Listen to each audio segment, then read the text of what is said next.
Welcome. Thank you, Anthea and Patrick, for coming on board. Anthea and Patrick are both property specialists. Anthea from the legal side. She is a conveyancing specialist and knows exactly what to do there to tick all the boxes and make sure things are going. But obviously, doing that, you've got quite a knowledge of what's going on in the property market and things to watch out for and look out for there. And when people get tripped up. And then Patrick is from landlords.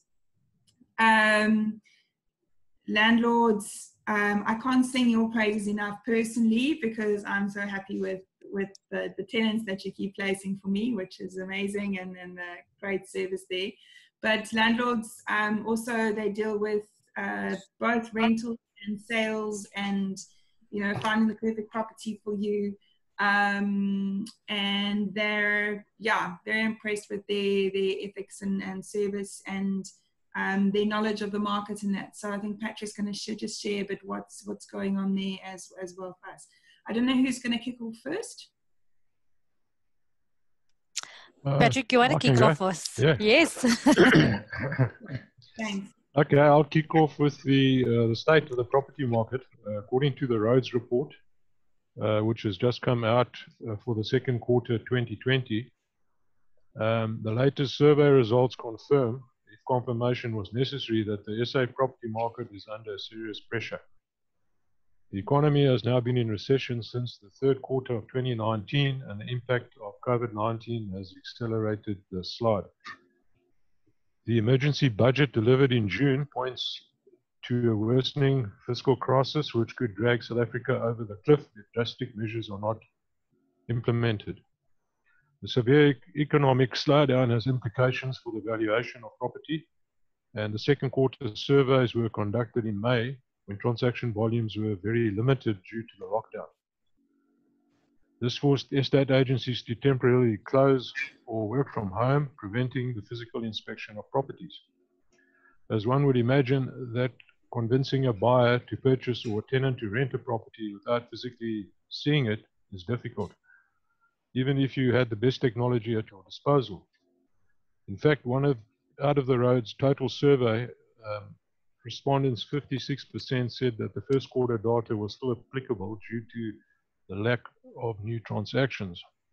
Almost all other respondents provided data indicative of a weaker market. We expect the real impact of the coronavirus crisis will only be seen in coming quarters as transaction volumes increase. Leases that come up for a renewal will see a sharp rental reversions, as most landlords aim to keep tenants, as the risk of finding good new tenants in this market is high. A vital point to remember is that the property market was already oversupplied before COVID-19 emerged in South Africa in March, and this implies that the pandemic will probably prolong the oversupply situation with a sustained upturn now several years away. Unfortunately, that is the state of the property market, and it's not all good news. I will look at the advanced level 3 regulations and its effect on us and in our community schemes. We will explore how the new advanced level 3 regulations impact community schemes and occupiers of individual units within a scheme. Amidst the great expectation of the anticipated amendments, it appears there are only limited amendments that impact upon us on community schemes, which are meetings, exercising, and visitors and gatherings. Community scheme meetings, which include trustee, directors, and owners meetings, will be permissible subject to the following: a limitation of 50 persons, excluding those who participate through electronic platforms, restricted to business purposes, and strict adherence to all health protocols and social distancing measures, as provided for in the directions that will be issued by the responsible cabinet minister. Whilst the advanced regulations seemingly permit the holding of community scheme meetings, the last proviso pertaining to health protocols and social distancing measures impede the practical implementation thereof. Only once such directions have been issued may meetings be held. Now, these directions are now available, and I'll quickly go through them in a few minutes. Notwithstanding the above, it is advisable that community scheme meetings, where possible, should continue to take place by way of virtual means. In line with the directives issued by the Community Schemes Ombud Service, or CSOS, on the 23rd of June 2020, to mitigate health risks such as pre-meeting health assessments, including temperature checks, as well as the sanitization of services before and after meetings.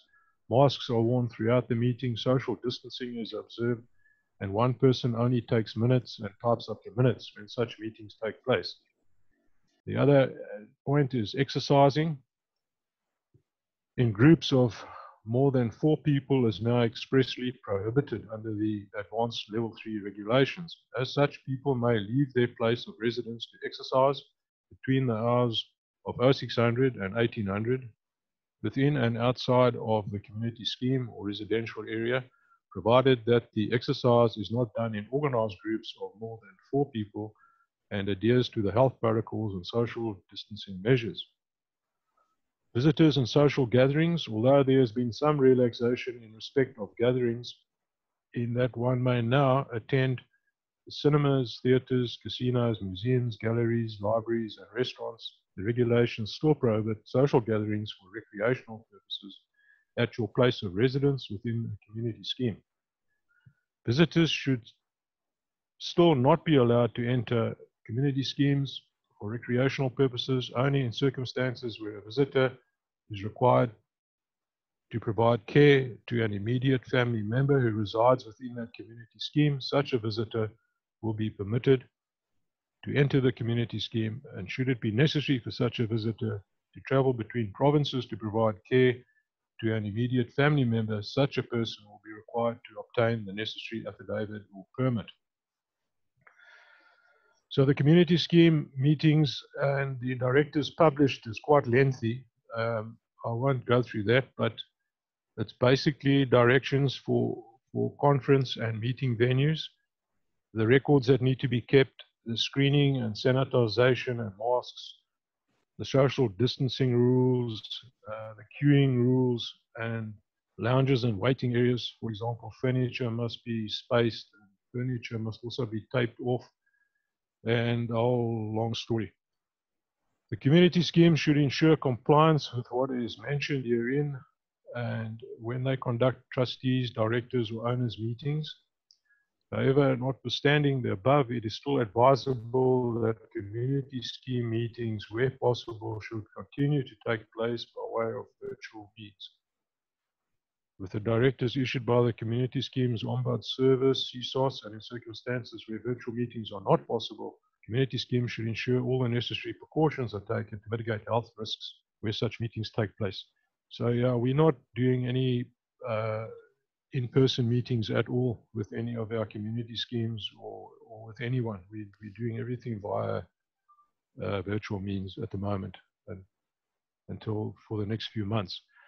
Then there's a question that I'll go through. Must the scheme resident disclose that he or she is COVID-19 positive? Is a resident obligated to disclose that he or she has tested positive for COVID-19? No, he or she is not obligated to disclose that they have tested positive. The regulations do not impose an obligation on an infected person to disclose their status. The only obligation is to isolate and submit to a medical examination. Is the executive committee obligated to inform all residents if a resident tests positive for COVID-19? If there's a risk of transmission, then yes, the executive committee is obligated to inform all residents. Therefore, if the resident undertakes in writing to self-isolate in a unit with absolutely no contact with anyone and furnishes their medical practitioner's contact details, the resident should be informed that there is a positive case in the scheme, but the infected resident identity must be kept confidential. If the resident refuses to undertake in writing to self-isolate in a unit or their place of residence and or refuses to furnish the medical practitioner's contact details, residents should be informed that there is a positive case in the scheme and the resident's identity can then be revealed. Must the resident self-isolate from the unit? Yes, if the resident breaches the self-isolation, an application must be brought to court to force the resident to leave the unit or scheme and self-isolate in a different location or state facility. Must the infected resident's family in the unit also self-isolate? Yes, if a family member is suspected of contracting COVID-19 or has come into contact with a person who is a carrier, they need to self-isolate and be tested. If they refuse to do this, an application can be brought to court to compel them to do so. And can security refuse access if a person has a high temperature? Access can be refused to employees or contractors or delivery persons and permitted visitors. Access cannot be refused to a resident. Such resident must be escorted directly to the unit to self-isolate until they have received written advice from their medical practitioner and copied to the trustees. So yes, it's quite a story, and that's where we are at the moment, and it's quite difficult in many complexes to operate, but everyone seems to be working together, and we're managing. Thank you. Thanks. Yeah. Okay, Patrick, just a brief question from my side. Do you guys do inspections? Yes, agents can do inspections. However, it's quite a story as well, because they have to make the appointment, they have to ensure that they fill in a form, and that the resident fills in a form to test their and check their health, and they're supposed to take their temperature, and when they go into the house, everyone in the house except one person should be standing outside. So there's a whole bunch of rules, and yeah, we have to do it, and there are not that many inspections taking place at the moment, but we can do them, yes. Okay. Now, just to clear from my side, so with regard to the property industry and attorney practices, there has definitely, obviously, COVID-19 and its regulations had a grave impact on business. For example, as everybody knows, that during the month of April, everybody was level 5 lockdown, nobody could trade, deeds offices were closed, limited access to courts. During the month of May, under level 4, the deeds office only reopened on the 13th of on the 13th of May. So they dealt with a lot of backlog already. Currently, or up to date, as of 3 July, the lodgements received since 13th of May was about 29,775. And the number of lodgements registered was about 27% only of the above lodgements, which is about 7,958 lodgements registered. So the daily average stands on 752, which means generally you have, once you've lodged a matter, you have anything between 10 to 15 days for registration to take place. Now we are looking at in excess of a month, if not a month and a half, for registration to take place. And the impact thereof, so although the deeds office reopened on the 13th of May 2020, as of up until today, due to COVID and there was due to staff issues, they were closed during this period for about 39 days. So there's in between, there's still another 39 days lost since the deeds office opened. So it has a grave impact, a grave and a great impact on your attorney and conveyancer practice, on your estate agents, on your, obviously on your sellers as well. On just a little bit of tidbit, so on the 15th of June, there was a High Court application brought by the Conveyancer Attorney Association, wherein they compelled that obviously the deeds office cannot close for indefinite times, and they need to address the issue how they will look at catching up on the backlog. So as a result, there was an intervention plan to address the examination backlog at the Cape Town Deeds Office, drafted on the 19th of June, following that judgment. So hopefully soon we will be back to normal, but not for a couple of months.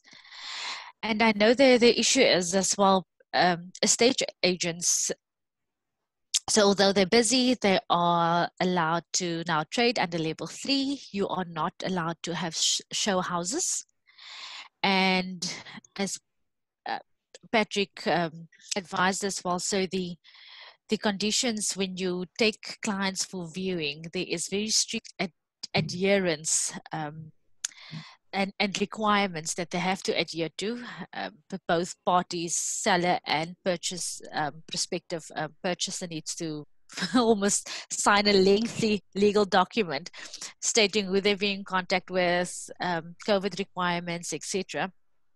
And they have one of the aspects, because I've seen that then no show houses, that they've done now virtual tours. You can go online, most opt for the virtual tours, that you have, when parties tend to sign contracts, that the Zoom meetings be held between seller and agent, and then purchaser and agent in terms of the signing of the contracts. So in the legal practice, legal sphere, we've accommodated it such, but unfortunately, due to the requirements in banks, electronic signatures, although in other contracts, you could, it's valid, banks still require that you need to see the client in person.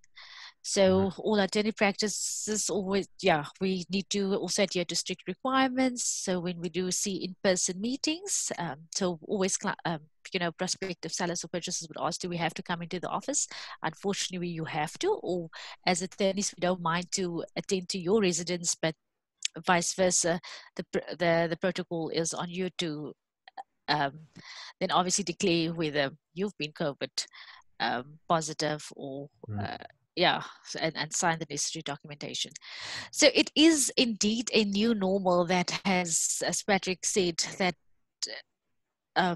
has an impact on the property market. The positive, though, out of all of it is it's a purchaser's market. It is a buyer market due to the low interest rates. It is it benefits the purchasers at this point in time. So yeah, that is a little bit from me. Obviously, Deeds Office staff shortages could continue, and for everybody that's looking at buying or selling properties, you're looking at once lodgement takes place, looking at it in effect of just more than a month to a month and a half for registration to take place. Thanks. I've seen a lot of properties on the market, and I just, our area doesn't have a lot of movement generally, and I've just noticed walking our dogs in the last few weeks, there's a lot of properties that are up for sale. Is that, I know some people have had to start selling their properties because they're just running out of money. What kind of reasoning behind that? And another person saying they're going on the market, but they're not going on the market. They're going on the market as a kind of pre-lockdown price. People are still expecting to get their price, but they're probably not going to, as you've just alluded to. Are you also experiencing that, Mike? A lot more properties on the market, a lot more people getting rid of, and what are kind of the reasons people are now selling? Some people are distressed and they need to sell. Other people need to move, and so it's slowly, properties for sale are slowly coming back. And as you said, there seems to be quite a lot out there. A lot of people trying to sell, but it's a buyer's market, so people are trying to squeeze the best price and negotiate the price right down. So a lot of the properties are stuck because people are expecting unrealistic prices, and this is probably why a lot of the for sale sign boards you see up are staying up, and yeah, it's also slow. Yeah, but there are sales taking place. So I'm not sure if any of you have anything to do with this. I mean, recently I've been affected by this, but the City of Cape Town municipal values are like, I mean, before lockdown, they were way higher than any reasonable market price. Do you guys have any input in that or any experience in, you know, those things? Because, I mean, my one properties, we had to obviously object and stuff, but the value the city gave is about 500,000 Rand more than any realistic value, market value. And, you know, obviously to try and extort another 10,000 Rand out of me in rates a year.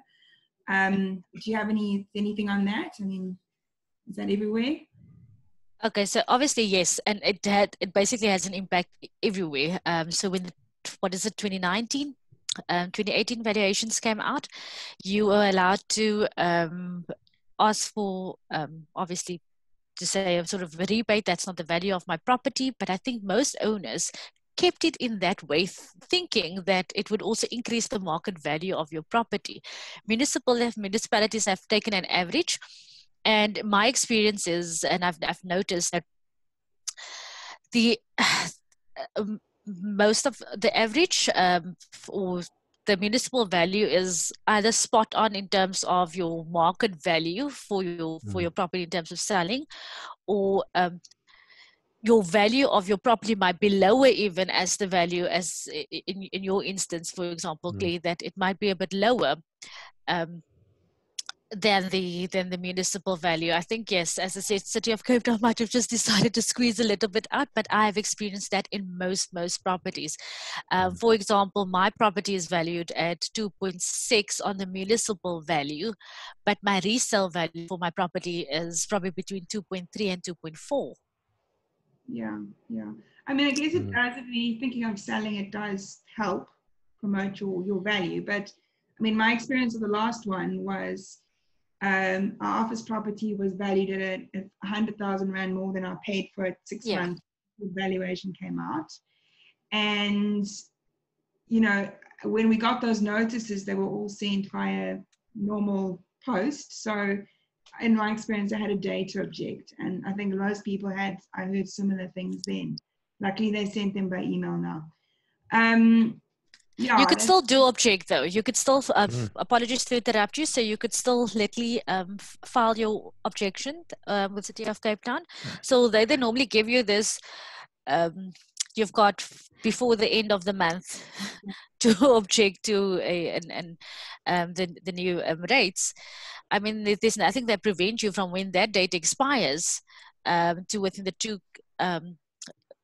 to any time during that sphere to send a letter to objects, because obviously people buy, you move, you rent, and you can get a proper market value of your property to submit the same and says this is the value, but your value comes in at about 200,000-300,000 Rand more.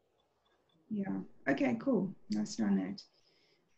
So interestingly, I don't know if anyone else has got any questions before I ask another one. Donovan, Nick. I did have a question. The City of Cape Town's valuations came out while we were actually overseas, and I wasn't properly focused on the required objections. And my experience is similar. I feel that the rates valuations are actually higher than the market value for our properties as well. And I kind of felt like I'd missed the bus, and it was just now school fees, essentially, that I hadn't objected. But from what you're saying, Anthea, my understanding is you can still object. Yes. But what would you use? Because, you know, if you're looking at a property valuation now, I mean, in the last 3 months, the property situation has changed dramatically, and I don't know if that's yet reflected in actual property valuations that you would do online for a property to actually fully justify to the city that their valuation is no longer realistic. So there's not really, so the last couple of months, although in the property industry there's an impact, but the value of your property hasn't been that affected yet. So if you do a valuation from an estate agent, that should a proper valuation report from a state agent with your application through to the city to review the same, that should be able to do the trick, yes. And what the estate agent normally does is they would, in the valuation report of your property, they would compare to the selling price of properties within that area. Yeah, Okay, we got 3 different estate agents just to get a comparative, and said, please give us a report of, you know, what, because they've got usually a range. It's about 300,000 rand range is a lower limit and an upper limit. So they just gave us a thing on that. So nice to hear with the project, though. That's very, very good for us poor rate payers that just keep paying and paying. Absolutely. I had another more general question. I mean, everyone's saying it's a buyer's market at the moment. So if one's looking for investment purposes, you know, one should be aware of what's out there to see if you can get some good deals. But, you know, the flip side of that is there is oversupply in the market. So if you're looking to rent out your property, it's a negative. Yes. If you're looking at things from investment perspective. So like on the balance of the two, like what is your guys' feeling of whether one should be looking to actually try and get investment properties right now if it's feasible? Yeah, I would say it's always good to buy property and invest in property, and if you can get a good deal now, it's good to buy. However, do your homework very, very carefully in the area that you buy in, to look at what rentals you can achieve in that area, and make sure you buy in an area where you can achieve a reasonable rental to cover your costs or expenses, or it's do your homework very carefully and use a good estate agent to assist you. Absolutely, no, I'm concur with Patrick.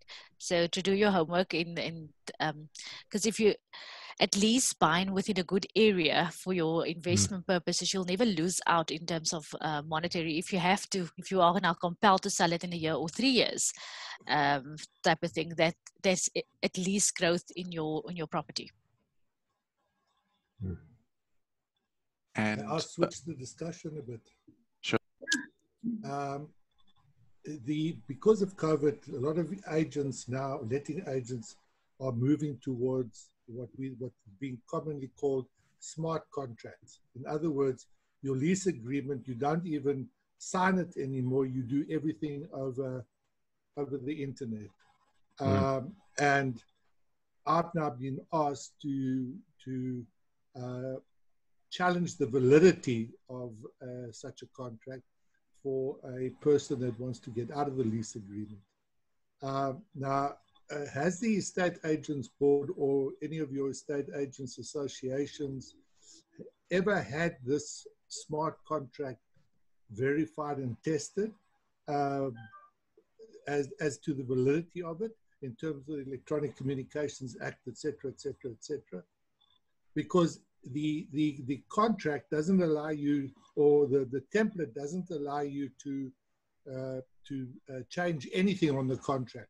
In other words, it's an all or nothing situation. Anybody help? Yeah, the electronic signing has become a big issue lately because of the situation that we are in. And I think that if someone has verbally agreed to take up that contract and they've been living there and paying rent, they're going to struggle to but get out of that. This is now a new tenant. This is haven't they moved in yet? Tenant, and I'm being submitted this contract electronically. Yes, it is valid, electronic signature. Yeah. No, all that says is that by submitting this contract, you consent to the terms and to the validity of the contract. There's actually no electronic signature; it's just a verification. But the problem is that you can't change that contract, and you've got no negotiating power to negotiate that contract. So a person that's really looking for accommodation accepts that under protest and then there's actually really no consensus, because the contract forces you to accept it. It doesn't allow you to negotiate in any way. Yeah, I would be very careful taking a contract like that and think twice before renting from that organization or person. Well, there is an organization that works solely like that. Oh, yeah. They don't even have agents. You view the property over the internet. They make an appointment for you to go and see it. They submit the contract to you, and that's it. If you don't sign it, you don't get the property. Mm. Yeah, if I was the tenant, I will skip. Yes. Yeah, but the agree. problem is if you're desperate and Yeah. on paper it's a good deal, but then when when you see the terms and that you cannot change, and those terms start biting you as a tenant because they hidden effectively because there's so much legal jargon in it. All these things come in, and I'm just surprised that this company, and no names, no factual, has been allowed to do this, and there's been absolutely no verification of the process that we can find. Yeah. Because it's really a contract under protest. Yeah. So technically, if you have to go to court, like any other contract, if it's would be up to the person. So I can draft the contract as a lessor, submit it through to the lessee. And there will be certain clauses in. So whether you are in agreement or not, if you choose to accept the lease and abide by the conditions and you sign, then it would obviously you can't later say it was under duress or I was forced or compelled to. So it's still the same situation. So whether you've had a I printed out the document and we've discussed the same, and I say, well, this is my strict terms and conditions in terms of you renting my property. If you don't abide by that, so as tenants, the contract and lessors would dispute it. Obviously, as a lessor, you would draft it in such a way that your property is taken care of and maintained. So you would have strict conditions. But with regard to, I've done some evictions as well, where landlords now dispute as well that the contract sort of or law sort of favors the tenants if it comes to the fact that they have to now evict the tenant, that although the contract says that within a month you need to be out, unfortunately you would still have to follow process in terms of section 4 of the PI Act. So unfortunately you could never stipulate to say I have been forced to sign, or unless but somebody held a gun. Remember, I haven't signed it. I've just submitted it electronically, and the clause is that if you submit it, it's deemed to be accepted by you. Who said it was me submitting it? Yeah, that's a tricky one, yeah. But I mean, in law, as Anthea will tell you, you live by what you've signed. So if you haven't signed it, and it says there's an electronic, but if it says it's an electronic signature and you've read the email, and it's an electronic declaration. It's not. I haven't put my signature anywhere. But if you've submitted declaration, but if you've submitted from your email account, it will be presumed that you have submitted it, and that no other party has submitted it on your behalf. So if you've sent it, and obviously I have to submit it, I will have to send it from my email account. Would be the sender's, would be the sender's account. It would be deemed that you're the one that have submitted it. Okay. Well, when we've researched this and tested it, I'll let you know. Please do. It's not as easy as it sounds. Yeah. No, please do. It's quite interesting, though. It definitely is. And I think in terms of law, this is going to be the way forward in terms of contractual disputes as well. Because obviously beforehand, all the parties are supposed to be around the table, witnesses signed, but I mean, the regulations and the rules in terms of the contract law has not been updated, although it makes provision for electronic signature. But now we're in a situation that we are literally it's you behind your computer, you sign, you need to send the document through to me. But how do I know that your document has not been intercepted by a hacker or whatever? Yeah, it's definitely these very interesting cases that will come about in the next year or two. Yeah. Okay, and then just as a matter of interest, because I must go, for those of you, that is a judgment that came out of the Western Cape 2 days ago. Somebody took an insurance company to court to say that this business interruption is covered by the policy, and the insurance company said no, because it's government backed, it's not an interference as per the policy. The court found on a declaratory order that the loss of income clause is applicable, and people can claim for COVID under business interruption, just as a matter of interest. Yeah, that's a huge win for, I think that was actually a restaurant up here. It's a huge win for the restaurant and the entertainment and wedding industry. It's the restaurant that took it. Well. The court's been doing well this week. School's back. Everything. Anyway, people, I must say goodbye, if I may. Nice chatting with you, and I look forward to the next tea. Cool. Thank you. And keep us abreast on the developments on your contract. Yes, I will. I definitely will. Okay. Cheers, everybody. Thank you, Nick. Thank you, Paul. Bye. Are there any further questions we have?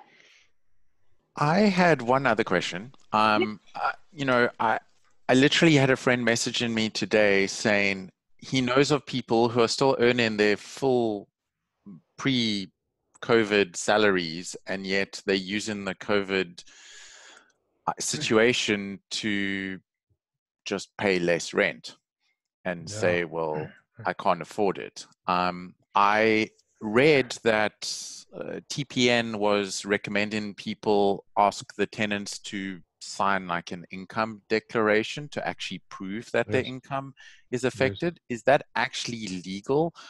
And have you guys had success with that? Yes, it is legal. And if someone asks for a rent reduction, then we need them to prove that their income is less.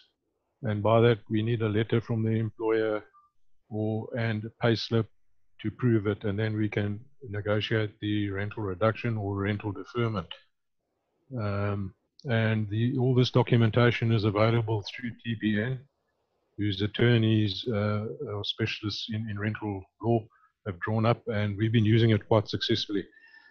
We found that it hasn't been as bad as what a lot of people thought, although in some sectors I think it is quite bad. In our area, we thought our rental payments would probably be projected to be 50% less, but up to now for April, May and June, we've had 90% of our tenants have paid in full, and the market, according to TPN,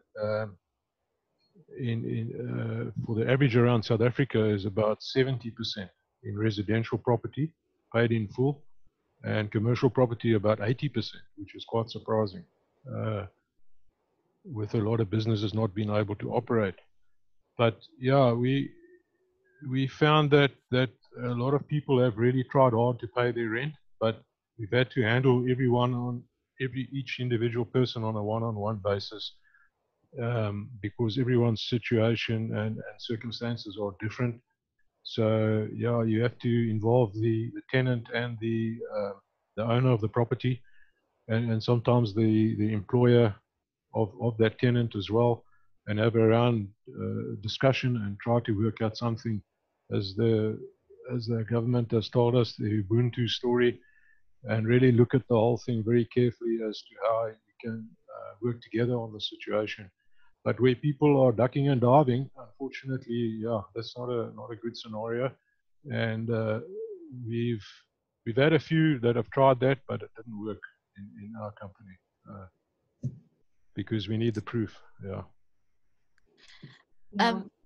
Patrick, can I ask a question? Do you guys have a lot of stock currently? Yes, a little more than normal. There are quite a few vacancies. The vacancy rate has increased slightly, and once again, not as bad as we thought it would. We normally ran on about a 1%. Now we're probably running at about a 3% vacancy. But you know, the one of the reasons for our success is using companies like TPN, and also being very, very careful with the selection of a tenant. And sometimes we'll have 20, 30 people applying for a property, and we will only select one. And, you know, so it's select and check references, and be very, very diligent on who you put into your property. And then you shouldn't have a problem, unless unforeseen things happen like divorce, death, and COVID-19, I suppose, as well. Yeah. Okay, interesting. Are you seeing much? Sorry, I had one more question on the vacancies. Are you seeing much? Is it more concentrated in certain areas versus others? I mean, because obviously you're talking about picking your area when you're looking at a rental. It's all over. Yeah, we operate from northern suburbs, southern suburbs, up, you know, right out to Western Seaboard, Paarl, Stellenbosch, Somerset West, and it's a little bit here and there everywhere. It's not across price ranges as well. More in the lower, yeah, not the higher income area. Yeah, we've got a rental agent that's got a lot of lower income, and she's she's had a lot of fallout from the tenants, and because you can't evict people, and you know, unfortunately, as you were saying, there's these things where people do. For the most part, people are generally great people and they take responsibility, but you're definitely going to get people that just take advantage. And you can only hope that karma comes to get them back one day. But unfortunately, it's always like that. You see with all the fraud and the tours, you see like it happening in every industry. People are taking advantage and not staying with the true intention of, you know, helping people out that really need it. Yeah. Okay. Is that everything? Everyone. That's great. Thank you so much, guys, for participating. Thank you, Patrick, for all your pearls of wisdom and updating us. We really, really appreciate that you could join us this morning. Thank you very much for having us. Thank you. It was a pleasure. Right. Call me anytime. Fantastic. Thanks. Thank you, Claire. And RECRO. Thanks. Bye. Bye. Thank you. Okay. Bye. Bye. Bye.